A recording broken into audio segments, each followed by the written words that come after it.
गतिशील कृषक श्री गजानन पटेल से पपीता की खेती पर बातचीत करी रहा असीम केतवास।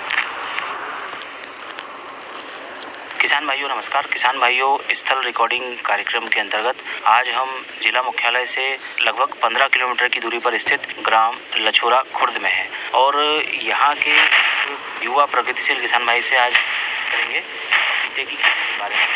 और इन्होंने बहुत अच्छा बगीचा लगाया है पपीता का। तो सबसे पहले जानते हैं उनका परिचय। सभी किसान भाइयों को राम राम। मेरा नाम गजानन पटेल है। मैं लछोरा खुर्द गांव में रहता हूँ। गजानन पटेल जी, ये बताइए कि कितनी ज़मीन है आपके पास में और कितना समय हो गया आपको खेती करते हुए? मेरे पास 18 एकड़ ज़मीन है और मेरे को खेती करते 15 साल हो चुके हैं। कौन कौन सी फसल आप लगाते हैं? मैं पपीता लगाता हूँ, अरबी लगाता हूँ, प्याज, मिर्ची, वेजिटेबल की खेती ज़्यादा करता हूँ, जिसमें खीरा, ककड़ी, तरबूज, करेला वगैरह आ जाता है। बहुत अच्छी बात कही आपने कि आप जो उद्यान की फसलें हैं वो ज़्यादा लगाते हैं। जैसे आपने पपीते का जिक्र किया यहाँ पर, तो पपीते की खेती की शुरुआत कब से की जाती है और क्या क्या इसमें कृषि कार्य करने की ज़रूरत पड़ती है? पपीता साल में 3 बार लगता है। जनवरी फरवरी में लगता है और अप्रैल मई में लगता है और जून जुलाई में भी लगता है। तो आपने जो आपके खेत पे लगाया हुआ है, तो ये कौन से महीने में ये आपने लगाया था? ये 2020 11 फरवरी का लगा हुआ है। 1 साल हो गया है। ये कितने एकड़ में लगा हुआ है? ये 1.25 एकड़ के लगभग लगा हुआ है। तो 1.25 एकड़ में इसमें कितने पौधे आप लगाते हैं और क्या प्रक्रिया होती है पौधे लगाने की? इसमें 1200 पौधे लगाए मैंने और इसमें 10 बाई 6 के हिसाब से लगाए पौधे, क्योंकि लगता तो है पपीता 6 बाई 8 पे 7 पे, पर मैंने मिश्रित खेती की थी, इसमें तरबूज लगाया था। इस कारण मैंने इसका डिस्टेंटिंग 10 फीट का कर दी। अच्छा, ये बताइए कि जब पपीता लगाने की शुरुआत होती है, पौधे लगाने की शुरुआत होती है, तो उसके पहले खेत में क्या क्या तैयारी करना पड़ता है? क्या क्या आप कृषि कार्य करते हैं? खेत में पहले अच्छी जुताई कर लो, गहरी जुताई प्लाऊ से, ट्रैक्टर प्लाऊ से, और उसके बाद में रोटावेटर कर दो 2 बार। ये होने के बाद में बस यंत्र से बेड बनाओ उस पर बेड बनाने के बाद में उस पर गोबर का खाद, अच्छा सड़ी हुई गोबर का खाद डालो। 1 एकड़ में 3 ट्राली खाद के लगभग डालो उसमें। और ये मल्चिंग पद्धति से मैंने लगाया है। फिर ड्रिप डाल के मल्चिंग डालो और बस गड्ढे करके लगा दो उसमें।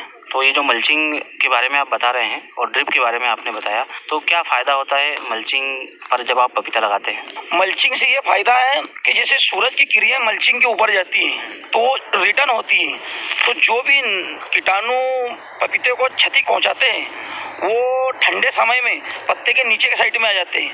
तो मल्चिंग लगी हुई रहती है ना, तो नीचे के साइड में नहीं बैठ पाते, एक चीज़। और दूसरी चीज़, खेत के अंदर खरपतवार नहीं होता है और नीचे वाले जो जीव रहते हैं जो फसल को नष्ट करते हैं वो पनप नहीं पाते हैं। जी, बहुत अच्छी बात बताई आपने। जब मल्चिंग आप लगाते हैं तो जो पौधे से पौधे की दूरी और बेड से बेड की दूरी कितनी रखते हैं? मल्चिंग लगाते हैं तो जैसे दूसरी क्रॉप जो भी बोते हैं, तरबूज, करेला, खीरा वगैरह, तो उसमें 4.5 से 5 फीट की दूरी रहती है, 4.5 बाय 1.25 फीट पे। और पपीता लगाते हैं, बड़ी क्रॉप लगाते हैं 1 साल से ऊपर वाली जो भी, वो उसमें 8 फीट की दूरी रहती है उसकी, 8 बाई 6 की, 8 बाई 5 की। अच्छा, तरीके से। आपने कितना लगाया है? ये मैंने लगाया है अभी 6 बाई 10। 6 बाई 10 का जो साइज है, इसमें आपने पौधे लगाए हैं पपीते के। अच्छा, ये जानना चाहेंगे कि कौन सी किस्म है पपीते की आपके जो बगीचा है पपीते का उसमें? ये ऑस्ट्रेलियन ग्रीनबेरी है। क्या विशेषता होती है इसकी? इसकी विशेषता ये होती है कि फल का साइज जो रहता ले लेता है वो, और वायरस इस पे बहुत कम आता ही नहीं बराबर। 99% इस पे वायरस नहीं आता है। पपीते की जब आप जाए तो इसमें जो पानी का यानी सिंचाई का जो प्रबंधन है वो कितने कितने दिनों के अंतराल से करना पड़ता है? जैसे अपन सबसे पहले जैसे पपीता लगाते हैं उस समय में इसमें कम से कम 12-15 दिन में 1 घंटे के लगभग पानी चलाते हैं हम इसमें।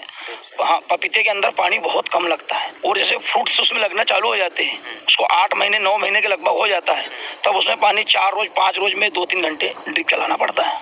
अच्छा, जैसे आपने बताया कि 8 महीने के बाद में इसमें फल आना चालू हो जाते हैं, तो वो बिक्री के लिए किस उम्र के बाद में उपलब्ध हो जाते हैं? 8 महीने के बाद में बिक्री के लिए उपलब्ध हो जाते हैं। तो इसकी तोड़ाई किस प्रकार से की जाती है और क्या सावधानी आपको रखना पड़ता है?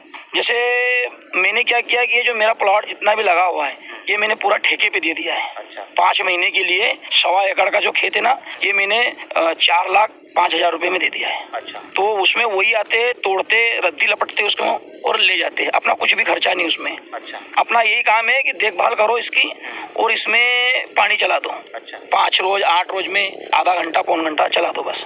तो जैसे आपने बताया कि 5 महीने के लिए आपने जो व्यापारी है उनको आपने अपने जो ये फल का बगीचा वो बेच दिया है। ये जो 5 महीने की अवधि कब से शुरू हो जाती है? ये मैंने मई तक के लिए दिया है। अच्छा। 1 जनवरी से 28 मई तक के लिए दिया है। अच्छा। तो इसके बाद में ये बगीचा रहेगा कि इसको आप मतलब हटा देंगे और दूसरी कोई फसल लगाएंगे? नहीं, ये बगीचा बहुत साफ सुथरा है, अभी 2 साल और रहेगा। अच्छा। तो इसमें उत्पादन का क्रम क्या रहता है? जैसे पहला साल होता है, फिर जैसे आप बता रहे हैं कि 2 साल तक ये रहेगा, तो उत्पादन समय बढ़ता है तो घटता है कि बढ़ता है? कम होता चले जाता है। जैसा ये पहली बार में इस पे 80 से 90 किलो के लगभग एक फल देगा। उसके बाद में जब सेकंड वाली क्रॉप आएगी ना इसमें, तो वो ये मान के चलो कि 45 से 50 किलो के लगभग ये देगा। पर वो 80 किलो जब देगा, 80 से 90 किलो देगा, उसमें अपन को पूरा खर्चा लग चुका है। और 40 से 45 50 किलो जो देगा, इसमें कोई खर्चा नहीं है, शुद्ध इनकम है। बहुत अच्छी बात कही आपने।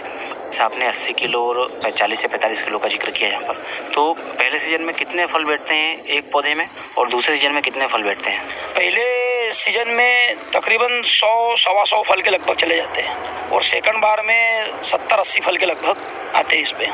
अच्छा, इस पर मौसम का भी कोई प्रभाव पड़ता है? जैसे कभी मावठे का समय आ जाता है, बादल हो जाते हैं, तो क्या प्रभाव पड़ता है इसका? मावठे बादल से तो कोई प्रभाव नहीं पड़ता इस पे। और ओले गिर जाए तो समस्या बहुत बड़ी खड़ी हो सकती है उसकी। फल भी नीचे आ जाएगी और पत्तियों भी पूरी नीचे आ जाएगी। तो अभी जैसे आप बता रहे हैं कि काफ़ी समय से आप बगीचा लगाते हैं, तो ऐसी कोई स्थिति कभी बनी है कि जिससे ओले की समस्या हुई है और फल खराब हुए? नहीं, अभी तक भी कोई समस्या नहीं ऐसी हुई। बहुत अच्छी बात कही आपने। 2 साल के आसपास की ये फसल, जैसे आपने बताया 2 साल आप इसका उत्पादन लेते हैं, 2 साल तक, तो खाद और उर्वरकों का प्रबंधन कब कब करते हैं, कितनी अवधि से करते हैं और कौन कौन सी खाद डालते हैं इसमें? 15 से 20 रोज के अंदर अंदर ड्रिप से मैं चलाता हूँ। अभी ऐसे फल लगा है जिसमें 05234 चलाता हूँ, कैल्शियम नाइट्रेट चलाता हूँ, बोरान, जिंक, ये 15-20 रोज में चलाना पड़ता है। जिसमें 052 एक ऐसा खाद है कि वो तो चलाना ही पड़ेगा जैसे जब तक फल आएंगे तब तक। हर 15-20 रोज में 1 एकड़ पे 5 किलो चलाना पड़ेगा। अच्छा, जैसे आपने ये बताया कि ये पिछले फरवरी का लगा हुआ है, आपने लगाया था और अभी 1 साल के आसपास हो गया है, तो इस अवधि में तीनों सीजन आपने देख लिए, गर्मी भी देख ली आपने, ठंड भी देख ली और बारिश का समय भी ये बगीचे ने अनुभव कर लिया है। तो इसमें मौसम का प्रभाव क्या पड़ता है? मौसम का प्रभाव तो कोई विशेष नहीं पड़ता है इस पे। जैसे ठंडी ज़्यादा होती है तो जो फल रहता है ना उसमें मीठापन कम हो जाता है। अच्छा। और अभी जो ठंडी अब कम हो गई ना, अब फल में मीठापन आ गया, बस बाकी दूसरा कोई प्रभाव नहीं पड़ता। अच्छा, जैसे किसान भाई ये बताते हैं कि जब तरबूज की वो खेती करते हैं या पपीते की खेती करते हैं तो उसमें उसका स्वाद बढ़ाने के लिए वो कुछ टॉनिक का प्रयोग करते हैं, तो कौन सा ऐसा तत्व डाला जाता है इसमें जिससे इसमें मीठापन आए और फल के जो साइज हैं वो भी बड़े हों? 05234, 13045, 0050 ये एक ऐसे खाद है जिससे फल का साइज भी बढ़ता है, फल के ऊपर खूबसूरती भी आती है और मीठापन भी आता है उसमें। तो इसमें कौन कौन से तत्व शामिल होते हैं? 05234 और एक और जो आपने बताया, इसमें कौन कौन से तत्व का इसमें समावेश होता है इस खाद में? 05234 जो आता है इसमें पोटाशियम आता है और DAP आती है। हाँ, फास्फोरस आता है इसमें, इससे फर्क पड़ता है काफ़ी। बहुत अच्छी जानकारी दी आपने गजानन पटेल जी, हमारे सभी किसान भाइयों को। अच्छा, ये बताइए कि ये जो मल्चिंग का प्रयोग आप इसमें करते हैं, तो ये एक बार इस मल्चिंग का प्रयोग होने के बाद में इसको दोबारा कितनी बार फसलों में लिया जा सकता है, इस मल्चिंग का उपयोग किया जाता है? बेले की फसल कोई भी लगाते हैं ना, बेल वाली फसल, खीरा, काकड़ी, अपना तरबूज, खरबूजा, इसमें 2 बार ले सकते हैं काम में उसको। और खड़ी फसल जो आती है, मिर्ची हो गई, पपीता हो गया, इसमें एक ही बार में ख़त्म हो जाती हो। जैसा आपने शुरुआत में बताया था कि इसमें आपने मिश्रित फसल भी आप करते हैं और 1 वर्ष बीत चुका है और 1 वर्ष और आप इसमें उत्पादन लेंगे, तो ये जो खाली जगह है इस पर कौन कौन सी फसल अभी तक आपने लगाई है और क्या उत्पादन उसका रहा? मैंने इसमें तरबूज लगाया था और ये 1.25 एकड़ में मेरे को 32 टन तरबूज निकला और लॉकडाउन के कारण 1.5 लाख रुपए में हो गया। अब जैसे इस साल भी जो बगीचे का जो खाली भाग है इसमें कौन सी फसल आप लगाने वाले हैं? इसमें मैं पत्ता गोभी लगाऊंगा। तो पत्ता गोभी जब आप लगाएंगे तो कितने दिन की फसल होगी पत्ता गोभी?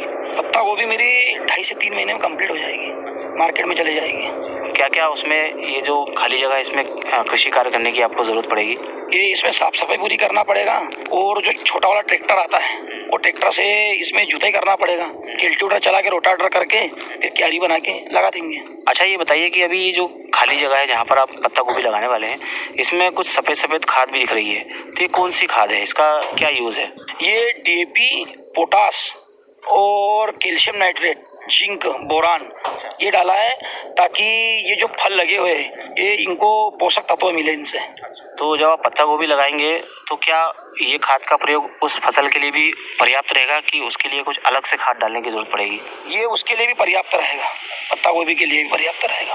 पत्ता गोभी का जैसे कि हम सब जानते हैं कि सब्जी है और खाने में उसका उपयोग होता है, तो रासायनिक खाद का प्रयोग करना कितना सही है और जैविक खाद का प्रयोग करना कितना सही है, ये बताइए। देखो, रासायनिक खाद का प्रयोग करना तो एकदम गलत है, नहीं करना चाहिए, पर किसान की मजबूरी ऐसी होती है कि उसके बिना काम उसका चल नहीं सकता। ताकि मैं तो एक ही बात बोलूँगा, रासायनिक खाद का जितना कम से कम किसान उपयोग करे वो बहुत बढ़िया रहेगा। बहुत अच्छी बात कही आपने कि रासायनिक खाद का प्रयोग हमारे किसान भाइयों को कम से कम करना चाहिए। अच्छा, जैसे पपीते की फसल फल वाली फसल है, मतलब इसमें काफ़ी अच्छे फल आते हैं और ये कहीं ना कहीं इसमें बीमारियों का प्रकोप भी होता है, कीड़े भी इसकी ओर आकर्षित होते हैं। तो अभी तक के जो समय बीता है पपीते के, कोई समस्या आई है अभी तक? इस पपीते के ऊपर सिर्फ माइट मकड़ी का प्रकोप रहता है, उसके अलावा इसमें इल्ली नहीं लगती पपीते में, कभी इल्ली का कोई प्रकोप नहीं होता है, तो उसके लिए स्प्रे करते हैं हम। अच्छा, कितनी बार करना पड़ता है? जब भी दिखे 15 रोज 20 रोज में एक बार स्प्रे करना पड़ता है मकड़ी के लिए? मकड़ी के लिए, बाकी दूसरी बीमारी कुछ नहीं आती इस पे। अब जैसे पूरा एक साल आपका इसमें बीत गया है और अब एक साल और आप उत्पादन लेंगे, तो दोनों सीजन में आपको टोटल यदि हम बात करें उत्पादन की, तो कितना उत्पादन आपको मिल जाएगा और उससे कितनी आय आप कमा लेंगे? मैंने तो ठेके पे दे दिया है ये, तो वो तो ले जाते तोड़ के इसमें से, तो वो तो उत्पादन तो मैं नहीं बता सकता आपको, पर ये मान के चलो कि भी एक साल में मेरे 4 लाख रुपए कंप्लीट हो चुके हैं इसमें। और जो इसमें मेरे को लागत खर्चा जो लगा हुआ है वो मेरे तरबूज मिश्रित खेती जो मैंने बीच में की थी वो उससे पूरी मेरी खर्चा निकल चुका है। और आगे जो एक साल बचा है उसमें कितना जो आय है वो आपको हो सकती है, एक अंदाजन ये मान के चलो कि 2.5 लाख रुपए के लगभग इसमें आय और हो सकती है। बहुत अच्छी आय आपने बताई और हम तो हमारे किसान भाइयों से कहना चाहेंगे कि इस प्रकार की जो बगीचे वाली फसल है, पपीते की है या तरबूज की है, वो हमारे किसान भाइयों को लगाना चाहिए। अच्छा, इसके अलावा आपने बताया कि प्याज वगैरह भी आप लगाते हैं, अरबी भी आपने लगाई है, तो ये जो पारंपरिक खेती के से हटके आप जो अलग प्रकार की सब्जी वर्गीय और उद्यान वाली फसल लगाते हैं, तो ये कितनी कारगर है हमारे किसान भाइयों की आर्थिक स्थिति सुधारने के लिए? देखो, ये ऐसा है कि गेहूँ, चने, सोयाबीन, कपास एक स्थिर फसल होने इसका अनुमान अपन लगा सकते हैं कि अपन 10,000 रुपये 1 एकड़ के पीछे खर्चा होगा तो अपन को 25,000 रुपये की निकलेगी। और इसका कोई अनुमान नहीं लगा सकते वेजिटेबल और फ्रूट्स का कि ये 1 एकड़ में 5 लाख की भी बैठ सकती है, नहीं तो 2-4 लाख रुपये आपका जो खर्चा है वो भी लेके जा सकती है। खेती है तो रिस्क तो है इसमें, जैसा आपने बताया कि आय भी बहुत अच्छी हो सकती है या फिर खर्चा भी हमारा ना निकले हमारे किसान भाइयों का। तो आप क्या कहना चाहेंगे हमारे किसान भाइयों को कि जो पारंपरिक खेती करते हैं क्या उनको बगीचे वाली या सब्जी वर्गीय फसलें लगाना चाहिए उनको, पर हिसाब से लगाना चाहिए।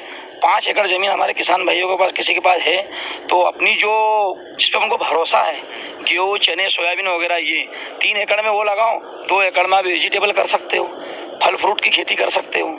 अच्छा, ये बताइए कि ये जो सब्जियां और फल आप लगाते हैं तो इसके लिए मार्केट आपको कहाँ उपलब्ध है और किस प्रकार से जो ट्रांसपोर्टिंग होती है मंडी तक ले जाना या फिर जो भी काम है वो किस प्रकार से करते हैं आप? मैं जो भी सब्जी भाजी वगैरह लगाता हूँ वो दिल्ली जाता है मेरा माल, हैदराबाद जाता है और खंडवा जाता है और हरदा, 4 जगह पहुँचाता हूँ मैं। तो क्या फ़ायदा होता है इससे आपको? इससे मार्केट के हिसाब से चलना पड़ता है ना, एक रोज पहले अपन को पता चल जाता है कि कहाँ पर कौन सी चीज़ किस भाव में बिकी, वहाँ पर पहुँचा दो।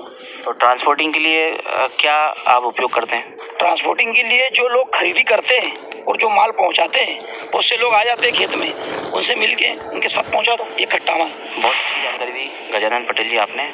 और कार्यक्रम के अंत में आप हमारे किसान भाइयों को क्या कहना चाहेंगे, क्या सलाह देना चाहेंगे? मैं सभी किसान भाइयों को ये सलाह देना चाहूँगा कि जितना भी हो सके ज़्यादा से ज़्यादा आप जैविक की खेती करो, क्योंकि जैविक की खेती एक ऐसी चीज़ है कि हमें बहुत आगे ले जाएगी। बाकी रासायनिक खाद का कम से कम उपयोग करो, बस मैं यही कहना चाहूँगा। निश्चित रूप से जैविक खेती बहुत ज़रूरी है हम सबके स्वास्थ्य के लिए, और कहीं ना कहीं जो भी फल या सब्ज़ी किसान भाई उगाते हैं उनका खाने में ही प्रयोग किया जाता है, तो ज़रूरी है जैविक खेती। तो गजानन पटेल जी, आज आपने हमारे किसान भाइयों को पपीते की खेती के बारे में इतनी अच्छी जानकारी दी, इसके लिए आपको बहुत बहुत धन्यवाद। जय राम जी की।